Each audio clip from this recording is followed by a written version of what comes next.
அனைவருக்கும் வணக்கம். இது ஒரு கிளீனிங் vlog தான். இதை பண்ணிக்கிட்டே உங்ககிட்ட நான் சில விஷயங்கள் ஷேர் பண்ண போறேன். நம்ம கமெண்ட் செக்ஷன்ல நிறைய சகோதரர்கள் ஒரு சிலர் கேட்பீங்க, கணவன் மனைவி எப்படி ஒத்துமையா இருக்கிறது, சண்டை வந்துகிட்டே இருக்கு, புரிஞ்சுக்க மாட்டேங்கிறாங்க அப்படின்னு சொல்லிட்டு. கணவன் மனைவின்னு இல்லை, எந்த உறவா இருந்தாலும் புரிஞ்சுக்கிட்டா மட்டும்தான், ஒருத்தருக்கு ஒருத்தர் உண்மையாலுமே அன்பு இருந்தா மட்டும்தான் அந்த இடத்துல சண்டைகளும் வரும், அதே நேரத்துல அங்க சமாதானமும் உடனே நடக்கும். ஸோ சண்டையே வராத உறவுகள் பாத்தீங்கன்னா அதுவுமே ஆபத்தானதுதான். யாருமே யாரு மேலேயும் அக்கறைப்படாம இருந்தாங்கனாலும் சண்டை வராது. அதே மாதிரி ஒருத்தர் மேல ஒருத்தர் பொசசிவா இருக்காங்க அப்படின்னா அது சண்டையில தான் வரும். ஆனா ஓவர் பொசசிவ் பாத்தீங்கன்னா சந்தேகத்தை ஏற்படுத்தி அதுவே பிரிவுக்கும் வழிவகுத்துரும். ஸோ இதுல நம்ம எந்த கேட்டகரியில இருக்கோம், நம்ம பார்டரை எந்த அளவுக்கு வச்சுக்கிறோம் அப்படிங்கிறதா முக்கியம். இப்ப ஒரு பெண்ணோ இல்ல கணவனோ இல்ல ஒரு மனைவியோ யாரோ ஒருத்தங்கள்ட்ட பேசுறாங்க அப்படிங்கும் போது, அதாவது ஆப்போசிட்ல இருக்கிற அந்த ஜெண்டர்கிட்ட பேசுறாங்க, பாலினத்துக்கிட்ட பேசுறாங்க அப்படிங்கும் போது உடனே பொசசிவ் வரணுங்கிற அவசியம் இல்லை. அவங்க எதுக்காக பேசுறாங்க, எந்த நோக்கத்துக்காக பேசுறாங்க அப்படிங்கிறத நம்ம தெரிஞ்சாலே பாதி பிரச்சனை தீர்ந்துரும். அதே மாதிரி சண்டை போட்டா ரெண்டு பேருமே சாரி சொல்றது அப்படிங்கிறது ரொம்பவே நல்ல விஷயம். அது மட்டும் இல்லாம காலையில நம்ம சண்டை போடுறோம் அப்படின்னா யாராவது ஒருத்தராவது ஈவினிங்குள்ள அந்த சண்டையை முடிக்க தான் பார்க்கணும். அந்த ஈகோ அப்படின்னு சொல்லக்கூடிய அந்த 3 எழுத்தை நம்ம விட்டாதான் காதல் அப்படிங்கிற அந்த 3 எழுத்து நம்ம வீட்டுல எப்பவுமே இருக்கும். ஸோ அந்த மாதிரிதான் நாங்களும் சண்டையே போடாம இருக்கிறோம் அப்படின்னு சொன்னா அது பொய் தான். அப்படின்னு பார்த்தா ஒருத்தருக்கு ஒருத்தர் பேசிக்கிறதே இல்லை, ரொம்ப அக்கறையா இருக்கிறதுல அர்த்தம். அவங்க வேலையை அவங்க பார்த்துக்கிட்டு இருக்கோம், கிடைச்சது சாப்பிட்டுக்கிட்டு இருக்கோம் அப்படிங்கிற மாதிரிதான். சண்டை வந்தாதான் ஒருத்தர் கவனிக்கிறோங்கிறது அர்த்தம்.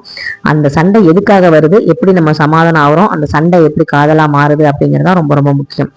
அதே மாதிரி நிறைய பெண்கள்கிட்ட சொல்ற ஒரே ஒரு விஷயம் என்னன்னா, நீ விட்டு கொடுத்து போகணும், பெரியவங்க தப்பு பண்ணாலும் விட்டு கொடுத்து போகணும், பெரியவங்கள்ட்ட நீ எதிர்த்து பேசக்கூடாது அப்படின்னு சொல்லுவாங்க. அதே மாதிரி சின்ன பிள்ளைங்க தப்பு பண்ணா பொறுத்துக்கோ, அது அவங்க வயசு என்ன உன் வயசு என்ன, உன் வயசுக்கு ஏற்ற மாதிரி நடந்துக்கோன்னு சொல்லி பெரியவங்களுக்கும் அட்வைஸ் பண்ணுவாங்க. அந்த மாதிரி நிறைய விஷயங்கள் நடக்கும் ஆப்போசிட்ல. அதாவது சின்னவங்களா இருந்தாலும் சரி பெரியவங்களா சரி, தப்பு யார் பண்ணாலும் அது தப்பு தான். அதை யாரும் சொல்லி தர்றது கிடையாது. நீ கொஞ்சம் விட்டு கொடுத்துப்போ அப்படின்னு சொல்லுவாங்க. இப்ப நான் ஒரு கதை சொல்றேன். எனக்கு மகாபாரதத்துல ரொம்ப ரொம்ப பிடிச்சமான ஒரு கேரக்டர் எது அப்படின்னா கர்ணனுடைய கேரக்டர் தான். அவர் ரொம்ப நிறைய பாத்தீங்கன்னா விக்டிம்னால ரொம்ப பாதிக்கப்பட்டிருப்பாரு. அவர் பிறப்புல இருந்தே ரொம்ப கஷ்டப்பட்டிருப்பாரு. நிறைய விஷயங்கள் அவருக்கு சந்தோஷத்தையே கொடுத்திருக்காது. அவருக்கு ஒரு சந்தோஷத்தை கொடுத்த ஒரு விஷயம் அப்படின்னா துரியோதனுடைய நட்பு தான். அந்த நட்புக்காக தான் அவர் எல்லாமே செஞ்சாரு. அப்படி அவர் செஞ்சோற்று கடன் தீர்க்கணும் அப்படின்னு சொல்லி சேராத இடம் சேராம இருந்திருந்தாருன்னா அவரும் பாத்தீங்கன்னா பஞ்ச பாண்டவர்கள்ல ஒரு பெரிய ஆளா இருந்திருக்கலாம். ஆனா அவர் செய்யல. நம்ம செஞ்சோற்று கடனுக்காக நம்ம அவங்க கூட இருக்கணும்னு சொல்லி நேர்மையா தான் இருந்தாரு. அதனால எனக்கு ரொம்ப பிடிக்கும் அவரை. அது மாதிரி பாத்தீங்கன்னா அவர் பரசுராமன்ட்ட பாத்தீங்கன்னா என்னுடைய அந்த கலைகளை வித்தைகளை கத்துக்கணும்னு சொல்லிட்டு போறாரு. அப்படி போகும்போது ஒரு நாள் பரசுராமர் அவர் மடியில படுத்து தூங்குறாரு. தூங்கும் போது வண்டு தொலைக்குது அவர் தொடையில. அதாவது வண்டு அங்கிட்டு இங்கிட்டு ஓடிக்கிட்டே இருந்துச்சு, சுத்திட்டு வருது. அது அவர் விரட்டிக்கிட்டே இருக்காரு. பரசுராமர் அவரோட குருநாதரோட தூக்கம் போகக்கூடாது அப்படிங்கிறதுக்காக கர்ணனுடைய தொடையில அந்த வண்டு கடிக்க ஆரம்பிக்குது. தொலையும் போட்டு அடுத்த தொலை போட்டு வெளியே வந்துருச்சு. ரத்தம் பீச்சிட்டு வருது. அந்த ரத்தம் பட்டுதான் பாத்தீங்கன்னா பரசுராமரே முழிக்கிறாரு. அப்படி முழிச்சவும் என்ன பண்றாரு, நீ பிராமணனா இருந்தா இந்த வழியை நீ தாங்கிக்க முடியாது, இது நீ ஒரு சத்திரியன், அதனாலதான் பாத்தீங்கன்னா உன்னால தாங்கிக்க முடியுது அப்படின்னு சொல்லி நீ கற்ற கலைகள் அத்தனையும் உனக்கு தேவைப்படுற நேரத்துல பயன்படாதுன்னு சொல்லி ஒரு சாபத்தையும் கொடுத்துட்றாரு. இப்ப இந்த கதை மூலமா நமக்கு என்ன தெரிய வருது அப்படின்னா, அவங்களுடைய விருப்பமான அவங்களுடைய செயல்ல இருக்கிற ஒரு ஆளா இல்லை, அவரை சார்ந்த ஒரு ஆளா இல்லை அப்படிங்கிறனால என்னதான் தன்னுடைய மாணவன் பொறுத்துக்கிட்டு தன்னுடைய தூக்கம் களையக்கூடாது, தன் மேல வண்டு கடிச்சிடக்கூடாதுன்னு பொறுத்துக்கிட்டு இருந்தாலும், எவ்வளவு பெரிய குருவா இருந்தாலும் அந்த நல்லதை அவர் நினைக்கல. தன்னை பொய் சொல்லி ஏமாத்தி ஒரு கலையை கத்துக்கிட்டானே அப்படிங்கிற அந்த கோபத்தை மட்டும்தான் அவர் பார்த்தாரு. அந்த கோபத்தினால மட்டும் அவர் பாத்தீங்கன்னா அவருக்கு சாபத்தை விட்டுட்டாரு. அதே மாதிரி அந்த சாபமும் பாத்தீங்கன்னா முக்கியமான மகாபாரத போர்ல கர்ணனுக்கு அது பயன்படாமலும் போச்சு. ஸோ இந்த மாதிரி பாத்தீங்கன்னா எந்த உறவுகளுக்காக யாருக்காக நம்ம எல்லாத்தையும் பொறுத்துக்கணும் அப்படிங்கிறதையும் யோசிக்கணும். இப்போ ஒரு சில உறவுகளால நமக்குள்ள கணவன் மனைவிக்குள்ள சண்டை வருது அப்படின்னா, அந்த உறவுனாலதான் நமக்கு சண்டை வருது அப்படின்னா அந்த உறவை வெட்டி விடுறதுல எந்த தப்புமே கிடையாது என்னை பொறுத்த வரைக்கும். ஏன்னா கணவன் மனைவிங்கிற ஒரு உறவு பாத்தீங்கன்னா ஒரு உன்னதமான உறவு. அது எல்லா உறவை விட மேலானதுன்னு நான் சொல்லுவேன். அந்த உறவு பாத்தீங்கன்னா அவங்களுடைய பிரச்சனைய ஒரு 4 செவத்துக்குள்ள முடிச்சுக்கிற அளவுக்கு பாத்தீங்கன்னா அவங்களுக்கு பாத்தீங்கன்னா பேசுறதுக்கான ஒரு டைம் ஸ்பேஸ் கிடைக்கும். ஆனா மற்ற உறவுகள் அவங்களால உட்காந்து பொறுமையா பேசுறதோ இல்ல அந்த காதலை வெளிப்படுத்துறதுனால முடியாது. கணவன் மனைவி கிட்ட மட்டும்தான் அந்த காதலை வெளிப்படுத்த முடியும். அப்படி இருக்கும்போது அந்த நேரத்துல நமக்கு யாரால பிரச்சனை வருது? சந்தோஷமா இருக்கும்போது இதெல்லாம் பேசணும். நம்ம கோபமா இருக்கும்போது இவங்களாலதான் பிரச்சனை, உங்க வீட்டாலதான் பிரச்சனை, எங்க வீட்டாலதான் பிரச்சனை சொல்லி சண்டை போறதை விட, சந்தோஷமா இருக்கும் போதும் நல்லா வந்து ஜாலியா பேசிட்டு இருக்கும் போது எனக்கு பிடிக்காத சில விஷயங்கள் இப்படிலாம் பண்ணாங்க, இதெல்லாம் எனக்கு பிடிக்கல அப்படின்னு சொல்லி நான் எங்க வீட்டுக்கார்ட்ட நான் அடிக்கடி சொல்லுவேன். அதெல்லாம் வந்து பாத்தீங்கன்னா அப்பெல்லாம் வந்து பாத்தீங்கன்னா கொஞ்சம் சில நேரத்துக்கு கோவம் வரும். அது வந்து கோவம்லாம் வரும்போது ஆரம்பத்துல கோவமா தெரிஞ்சாலும் இதனால எதுனால நமக்கு நிம்மதி போகுது அப்படின்னு ஒரு கட்டத்துல அவங்களே வந்து யோசிக்க ஆரம்பிப்பாங்க.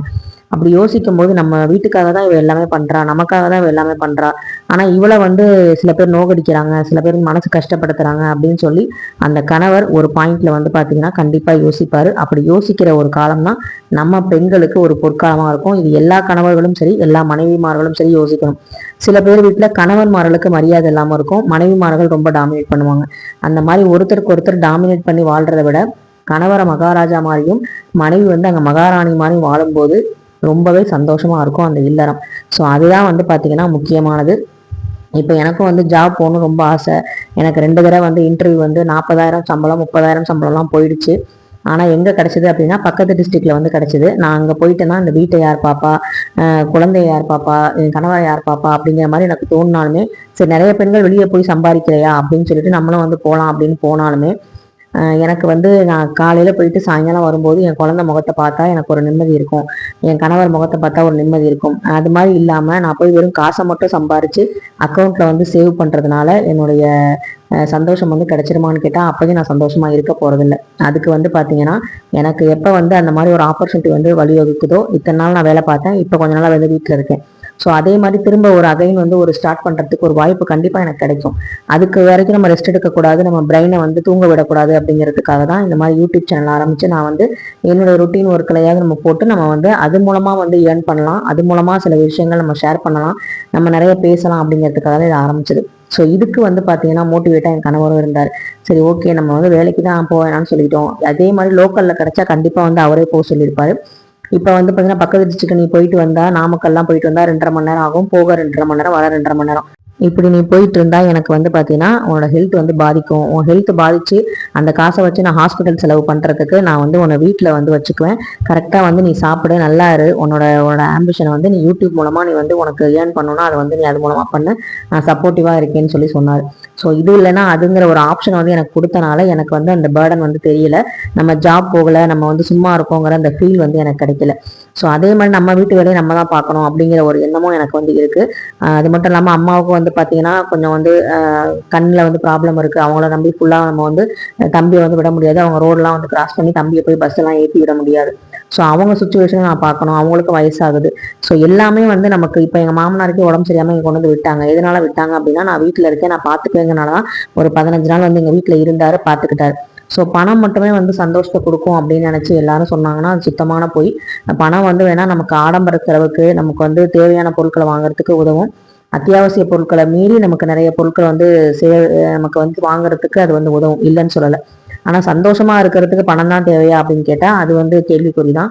ஸோ என்னை பொறுத்த வரைக்கும் சந்தோஷம் அப்படிங்கிறது இப்ப வந்து என் கணவரையும் என் குழந்தையும் நான் பாத்துக்கிறது அப்படிங்கிற மாதிரிதான் நான் வந்து இப்ப முடிவு எடுத்திருக்கேன். அதுதான் வந்து என் கணவர் வந்து சொன்னாரு, நீ லோக்கல்ல வந்து வேலை பார்த்தப்ப நான் இல்லை வேணான்னு சொல்லலை, அதே மாதிரி பக்கத்துல திருச்சி டிஸ்ட்ரிக்ட்குள்ள உனக்கு எங்க கிடைச்சாலும் நீ வேலைக்கு போன வேணான்னு சொல்லலை, ஆனா நீ வந்து அடுத்த டிஸ்ட்ரிக்ட் போறது, தெரியாத இடத்துல போய் வேலை பார்க்கறது இந்த காலகட்டத்துல சேஃப் இருக்கா அப்படின்னு நீ யோசிச்சுக்கோ. ஏன்னா நம்ம இருக்கிறது தமிழ்நாடு, எந்த மாதிரி நிலவரத்துல நம்ம இருக்கோம் அப்படிங்கிறது நமக்கே தெரியும், நியூஸ் எல்லாம் நம்ம பார்க்கிறோம். புரியாத ஒரு இடத்துக்கு புதுசா ஒரு ஆளுங்கள்ட்ட போய் நம்ம பேசுறது, அதாவது தெரிஞ்சவங்களே நம்மளை வந்து பாத்தீங்கன்னா ரொம்ப வந்து பாத்தீங்கன்னா எந்த மாதிரி விஷயத்துல மாட்டி விடலாம், எப்படி வந்து காயப்படுத்தலாம்னு நினைப்பாங்க. ஆனா தெரியாத ஊர்ல என்னென்ன நடக்கும் நமக்கு தெரியாது. ஸோ அதனால வந்து பாத்தீங்கன்னா நானும் அந்த டிசிஷனை வந்து எடுத்தேன். இந்த மாதிரி வந்து 2 பேரும் டிஸ்கஸ் பண்ணுவோம், நிறைய பேசுவோம். இந்த மாதிரி பேசுறதுனால அமைதியான முறையில பேசும்போது அந்த பேச்சு வந்து ஆரோக்கியமா இருக்கும். கணவன் மனைவிக்குள்ள அந்யோன்யம் கண்டிப்பா வந்து ஏற்படும். அதே மாதிரி என் பையன் அடிக்கடி என்கிட்ட கேட்குற கேள்வி, உனக்கு பிடிச்ச ஹீரோ யாருமா அப்படின்னு கேட்டா, கல்யாணத்துக்கு முன்னாடி எங்க அப்பா தான் எனக்கு ரொம்ப ரொம்ப பிடிக்கும், இப்பவும் எங்க அப்பா தான் ஹீரோ. அதுக்கு அடுத்து நான் பார்த்த ஒரு ரியல் ஹீரோ அப்படி யாருன்னு பார்த்தா எங்க அப்பா மாதிரி இருக்கக்கூடிய உன்னுடைய அப்பா தான் என்னை வந்து அப்படி வந்து பார்த்துக்கிட்டாரு. அதனால வந்து எனக்கு எப்பவுமே வந்து ஹீரோ அப்படின்னா நடிகர்கள்லாம் கிடையாது, நான் வந்து எப்பவுமே உங்க அப்பாவை தான் சொல்லுவேன்னு சொல்லி பிள்ளைங்கள்ட்டையும் வந்து பாத்தீங்கன்னா நம்ம கணவரை வந்து உயர்த்தி பேசணும். அப்பதான் பிள்ளைங்கள் வந்து அவங்கள மதிப்பாங்க. உங்க அப்பா எங்க, எனக்கு என்ன மரியாதை கொடுக்குறாரு, என்ன செய்யறாரு அப்படின்னு நம்ம பிள்ளைங்கள்ட்ட சொன்னோம்னா அவங்க மனசுல அதான் பதியும்.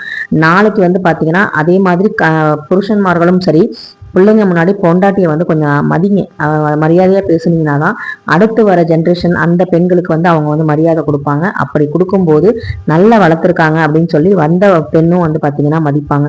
ஸோ அதே தான் பெண் குழந்தைகளுக்குமே. நீங்க வந்து வீட்டுல என்னதான் வந்து டேட்ஸ் லிட்டில் பிரின்சஸா இருந்தாலும் போற இடத்துல நம்ம பிரின்சஸா இருக்க முடியாது. எங்க மரியாதை கொடுக்கணும், பெரியவங்களுக்கு எப்படி மரியாதை கொடுக்கணும், எந்த நேரத்தில் நம்ம அட்ஜஸ்ட் பண்ணி போகணும், அதே மாதிரி கர்ணன் மாதிரி தேவையில்லாத ஆளுங்களுக்கு நம்ம அட்ஜஸ்ட் பண்ணி போகணும்னு அவசியம் இல்லை. நம்ம குடும்ப நலனுக்காக ஒரு சிலர்கிட்ட நம்ம வந்து அட்ஜஸ்ட் பண்ணி போகணும். அப்பதான் நம்ம குடும்பம் சந்தோஷமா இருக்கும்னா நமக்கு வந்து திரும்ப அவங்க நல்லது பண்ணுவாங்க. இந்த நேரம் கோவப்பட்டாலும் நமக்கு நல்லது தான் சொல்றாங்க அப்படிங்கிற மாதிரி உறவுகள்கிட்ட நம்ம இறங்கி போகலாம். இப்ப ஹஸ்பண்ட் ஒய்ஃப்ல சண்டை வருதுன்னு வச்சுக்கோங்களேன். இப்ப மாமியார் மருமக கூட சண்டை வருது அப்படின்னா திரும்ப மாமியார் நமக்கு நல்லதான் செய்வாங்க. ஏன்னா அவங்களோட பிள்ளையோட மனைவி, நம்ம அதுக்காகவாவது அவங்க நல்லது செய்வாங்க.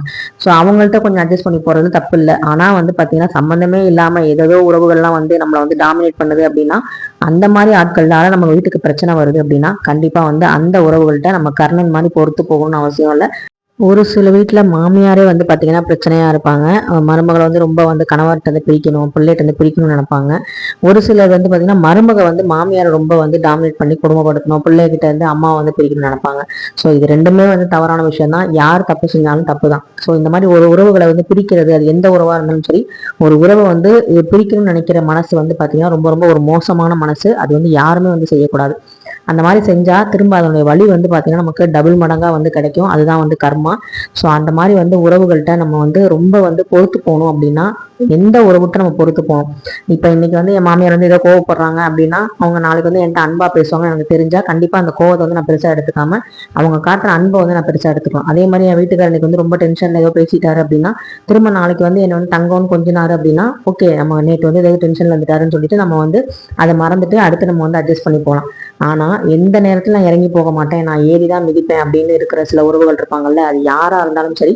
ஒரு சில வீட்டுல அது கணவன் மாறைய கூட இருப்பாங்க, மனைவி மாறைய கூட இருப்பாங்க. ஸோ அந்த மாதிரி உறவுகளாலதான் நிறைய வந்து பாத்தீங்கன்னா அந்த விவாகரத்து அப்படிங்கிற ஒரு சுச்சுவேஷன் வந்து வருது. ஸோ அந்த மாதிரி இல்லாம என்னதான் வந்து நம்ம கோவத்துல முடியாம வந்து விவாகரத்து கொடுத்துட்டாலுமே அந்த வெளியில வந்து இருக்கிற போது ஏற்படக்கூடிய கஷ்டம், அந்த தனிமையில வந்து இருக்கும்போது ஏற்படக்கூடிய கஷ்டம் வந்து பாத்தீங்கன்னா ரொம்ப கொடுமையானது. அது தனியா செப்பரேட்டா வாழ்ற சிங்கிள் பேரண்ட்ஸ்க்கு மட்டும்தான், அது ஆணா இருந்தாலும் சரி பெண்ணா இருந்தாலும் சரி, அவங்களுக்கு மட்டும்தான் அந்த கஷ்டம் வந்து புரியும்.